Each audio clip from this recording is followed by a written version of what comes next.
How's it going, Chrono Clashers? Red and purple destroy everything. That's what this deck is all about.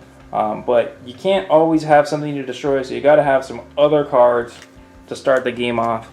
So that is where we start off with our 1-cost Kabuto, our 2-cost Conan, and our 2-cost Sai. Just nice cards to start off the game with them.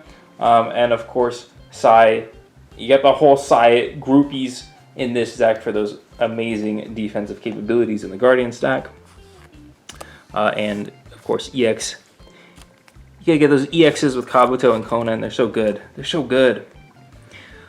Yamato giving you some more EXs, and Boruto for the cheeky win. Remember, if you saw the red and green profile, the reason why we're using Boruto instead of Mitsuki is because Boruto can go back to your hand if he's in the Guardian stack, so it makes him just a little bit more guaranteed to get him into your hand. You don't have to draw into it and be sad if he's in the Guardian stack. Alright, then 4 costs are pretty much our last card that doesn't destroy things in the deck is Sasuke at 4, and the other 4 costs is his daughter, Sarada, who starts the destruction. So -3 strength. With time threshold means you can kill 2 things or you can kill 1 big thing. Super good. 5 costs. There's only 1 5 cost. It's kind of crazy, right? 5 costs is kind of where it's at in Naruto, but 5 costs, here we are with the Tsunade, destroy strength 4 or less. And oh my gosh, 6 costs is where it's at in this deck. It's a little expensive, but maybe it won't matter if you're just destroying your opponent's cards over and over and over with Naruto's, with Orochimaru's, and bouncing them back with Sai's. Your opponent can't get away from this removal package at 6 costs. But there's also some great utility cards at 6. So we've also we've also got the other Orochimaru in red because he's got the defensive return effect just like Sai on the Guardian, but he has to be destroyed. He also comes out with fast in the main deck, which is not too shabby, and draws an EX. And then of course you're purple, you're playing Hiruzen, you have to be. This card's nuts. And it's gonna let you reuse all your destruction effects from the graveyard and then get them back into your hand to use them again. The destruction never ever stops. Never ever. Has a lot of 6 costs, but it'll be okay because you just keep destroying. Don't forget that. Just keep on destroying. Just like the 7 costs. More destruction. Kimimaro destroys anything. And the discard doesn't matter that much because you've got Hiruzen to, kind of recoup the cost. Or you can actually use Kimimaro to set up your discard for a Hiruzen later.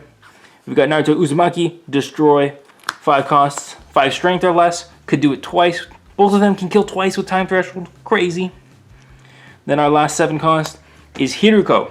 Now this card is funny because it's essentially like a trap card because your opponents want to destroy it, but it's got reinforcements. So if they accidentally or they choose to destroy it, then you get to plop out any 6 costs in your deck. You can bring out Sai to return the thing they just played back to the hand. You can play Hiruzen to grab anything from your discard and play its effect. You can play Naruto, destroy their cards on the field. So you get some little surprise destruction on your opponent's turn with Hiruzen.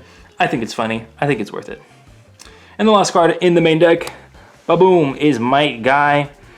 He hits like a truck with his 9 strength, his 2 guardian attacks, and destroying strength 8 or less. That is super, super important because if you're playing against blue, who has the copy effects, who can copy your opponent's cards, Might Guy cannot destroy himself, unlike pretty much every other card in the game, like Naruto and Kimimaro. So, yeah, important. So, EX cards. We got Sasori to get cards back from your hand. Probably getting Hiruzen back into your hand, because he's a good card. Nine Tails Cloak. Deal with pretty much anything. Also is a nice 4 cost to just basically come out on anything in your deck. Itachi Susanoo, more destruction. What did you expect? Sasuke Susanoo, more destruction. Just mixing it up, you got cost destruction, you got strength destruction, and the 6 cost isn't too bad in this deck because we've just got so many 6 costs.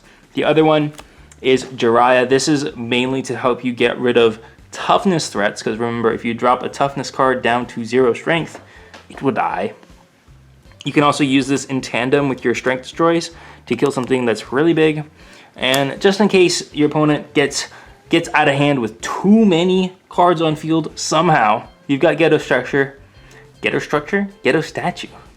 to ghetto your opponent's field out of the way, all right? So yeah, that's pretty much it. We destroy, and then we get him back to the hand and do it all over again. So try this deck out.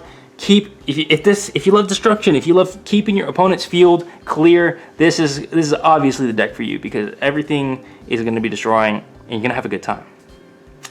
That is all for this deck profile. Try it out. Let me know how it goes for you. Come back to the comments and let me know. And as we always do, keep on learning, keep on having fun here at Chrono Clash Central. I'd love to hear you guys' thoughts. I think there is a really cool aggressive version of red purple, but I don't think it's very good because of how much destruction you can fit in decks like this. But maybe we'll profile it later down the road and try it out for y'all. Have a wonderful day, everyone, and I'll see you in another video. Peace.